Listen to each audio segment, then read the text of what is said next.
How do you explain? How do you describe a love that goes from east to west? Hello again. This is the last of the section that we're doing over abortion. It'll be a 2-video set. We're going to look at abortion and Christianity, and primarily Christianity, how Christians view abortion, what the Bible says about abortion and infanticide.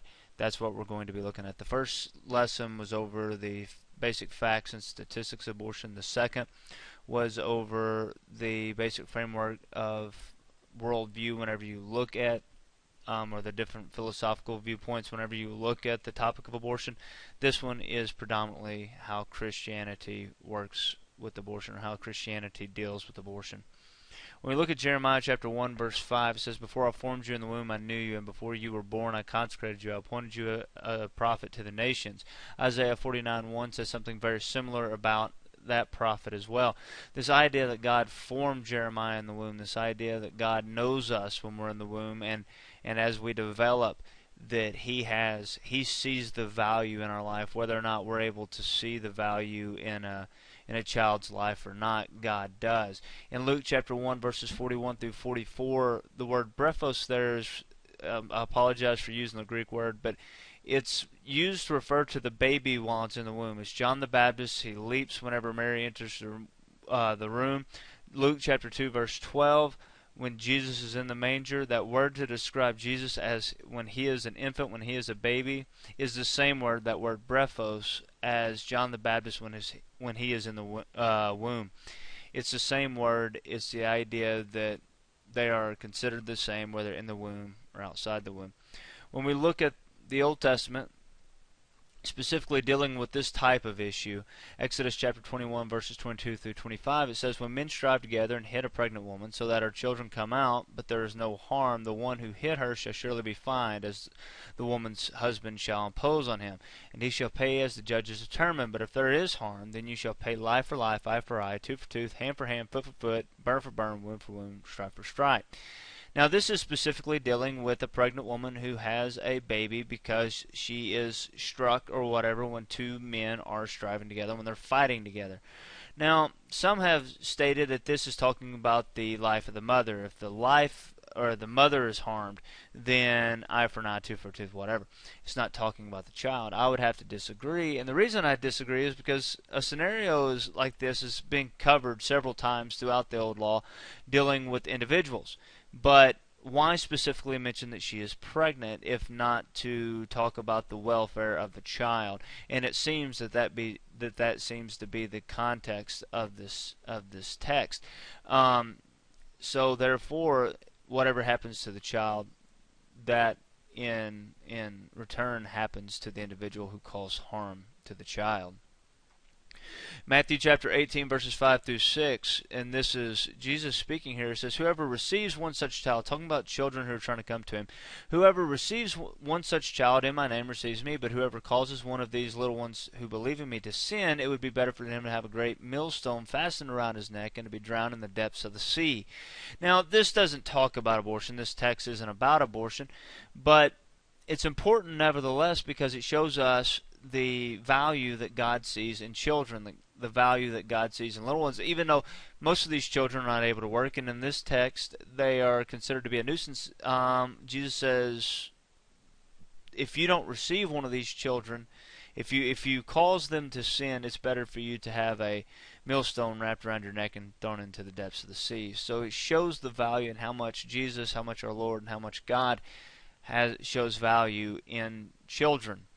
Matthew chapter 15 verse 19, Jesus says again, "For out of the heart come evil thoughts, murder, adultery, sexual immorality, theft, false witness, and slander." And before we get to that next text, what I want to call attention to on this is that word murder. If Jesus is referring to all types of murder here, he could very well be talking about abortion or infanticide, depending on how it's perceived, depending on how it is thought of in his day and time.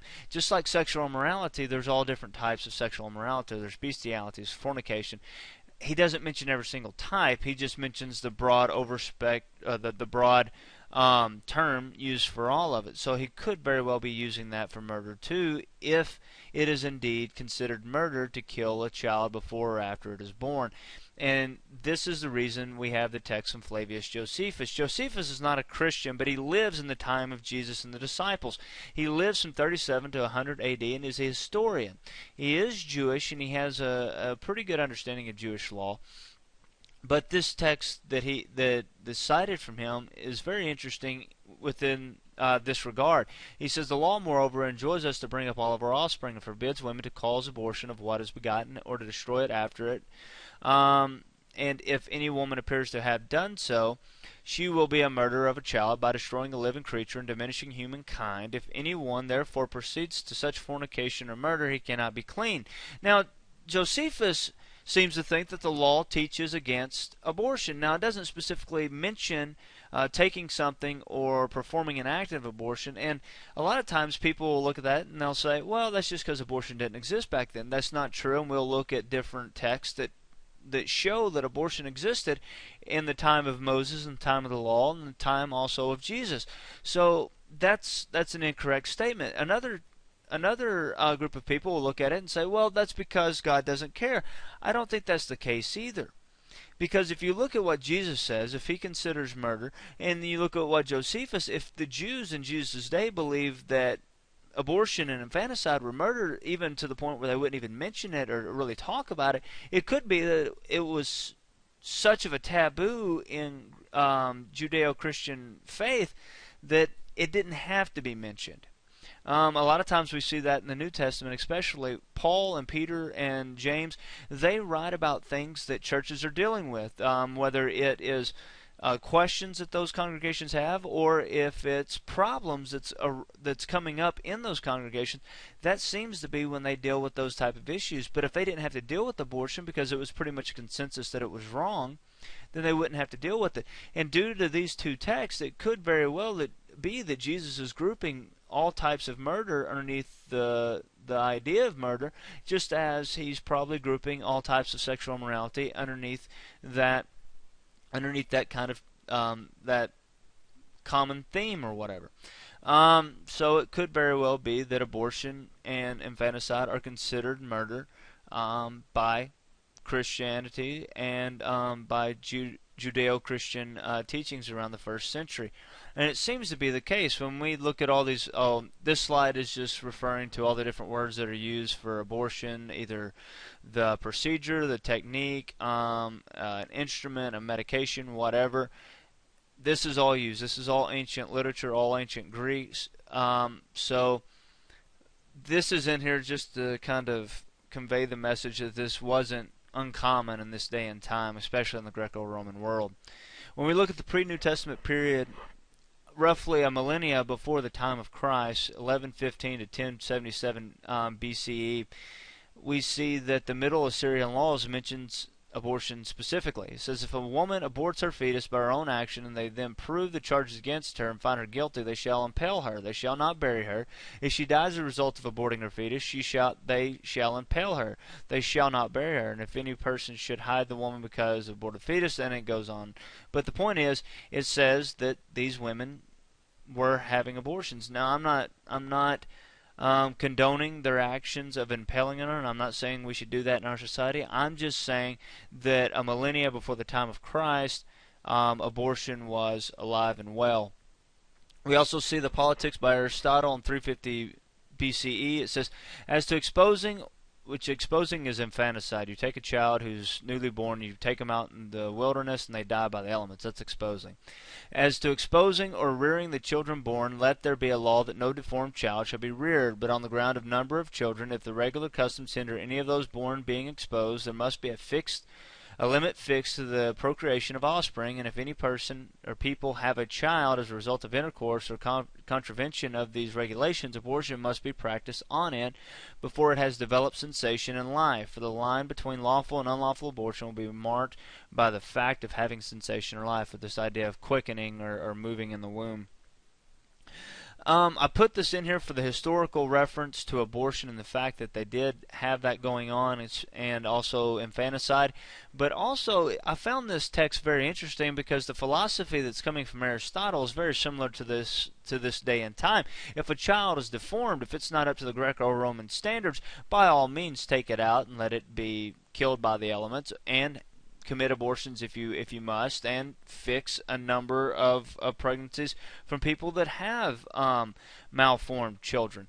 So I find it very interesting that sometimes we think just because 2,000 years have passed that we're living in a different time with different problems, especially if you're a Christian, when in fact the Greco-Roman world was very, very immersed in this type of action. So Christianity today is very comparable to some of the issues they were dealing back then, and specifically in this case, the issue of abortion and infanticide. When we look at the text by Hippocrates, roughly 460 to 370 BCE, this is where we get part of our Hippocratic oath that many physicians take after they obtain their license. It says, I will follow that system of regimen which according to my ability and judgment I consider for the benefit of my patients, and abstain from whatever is deleterious and mischievous. I will give no deadly medicine to any one if asked, nor suggest any such counsel. In a like manner I will not give to a woman a pessary to produce abortion. With purity and with holiness I will pass my life and practice my art. Now, Hippocrates was not a Christian. He was not Jewish. He worshipped Apollos. He was very, very Greek. But him and a group of physicians decided to get together and make a code of ethics that they were going to practice by. And again, this is a similar type of oath that is taken today among physicians, with some variances, as you can tell. The New Testament period, we've already looked at this text, but just to look at how abortion is perceived and the fact that abortion is going on in the first century when the New Testament is being written. So, again, we're not going to spend any more time with this. We've already read it and looked at it in detail, so this is just an example. Now, the post-New Testament period, this is going to be predominantly written by Christians. We want to look at how early Christians perceived abortion because it'll help us determine what kind of issues they had to deal with and why it's not mentioned much in the Old and New Testament. Well, from the Didache, again, these are historical references. These are not part of Scripture. He says, you shall not commit murder, you shall not commit adultery, you shall not commit pederasty, which is pedophilia. You shall not commit a fornication, you shall not steal, you shall not practice magic, you shall not practice witchcraft, you shall not murder a child by abortion, nor kill that which is born, again condemning abortion and infanticide. Epistle of Barnabas, which isn't Barnabas of the New Testament, but just the name of a text from the early 2nd century, that's early 100s. It says, thou shalt not doubt whether a thing shall be or not. Thou shalt not take the name of the Lord in vain. Thou shalt love thy neighbor beyond thine own soul. Thou shalt not kill a child by abortion, neither shalt thou destroy it after it is born. Again, carrying with it that same idea, that same connotation. The Apology of Tertullian, early 3rd century, again that's the 200s, says, in our case, murder being once for all forbidden, we may not destroy even the fetus, and I apologize for the spelling, this is a direct quote, fetus in the womb, while as yet the human being derives blood from other parts of the body for his sustenance. To hinder a birth is merely a speedier man-killing, nor does it matter whether you take away a life that is born or destroy that which is coming to the birth. Now, I'm not using this to say that these guys condemn it, therefore we should condemn it. What I'm saying is Christians have been saying the same thing for 2 millennia now. Nothing has really changed. These individuals are dealing with these same issues. And he says specifically that this is just a speedier man-killing. It doesn't matter whether you take away a life that is born or destroy that from coming into... It's the same thing is what he's saying. It's wrong in Christians' eyes, and that's the reason I'm using so many of these texts, because this is almost completely uniformly opposed by Christianity, especially early Christians. So whenever we look at this issue today, I want us to take very close note to how we look at life, how early Christians looked at life, how Jesus looked at life with the life of a child, how God looks at the life of a child, how he looks at someone being formed in the womb, how he looked at John the Baptist, how he looked at his son when he was born of a virgin of Mary. Whenever we look at all of this, how does God perceive and how does God value human life? And therefore, that's why we see all this evidence from Christianity and early Christianity condemning the actions of not only infanticide, killing that which after it is born, but also killing that while it's still in the womb. Others that we haven't quoted is the Apocalypse of Peter. Again, this is not written by the apostle, but it is the name of a commentary written in the middle of the 2nd century. That's the 100s. A plea for the Christians by Athenagoras, late 2nd century. So we have a lot of evidence here about how Christians perceived, especially early Christianity, perceived the acts of abortion. Now, in this next lesson, we're going to talk about infanticide a little bit, and some of these texts will be reiterated, but I just want us to focus on what it says in Jeremiah, focus on how Jesus looks at the life of a child, and especially with the reference to the one who causes those little ones to sin, having a millstone wrapped around their throat and cast in the sea. So we see that God perceives, or that God values the life of a child in a great deal. We ought to as well. Thank you.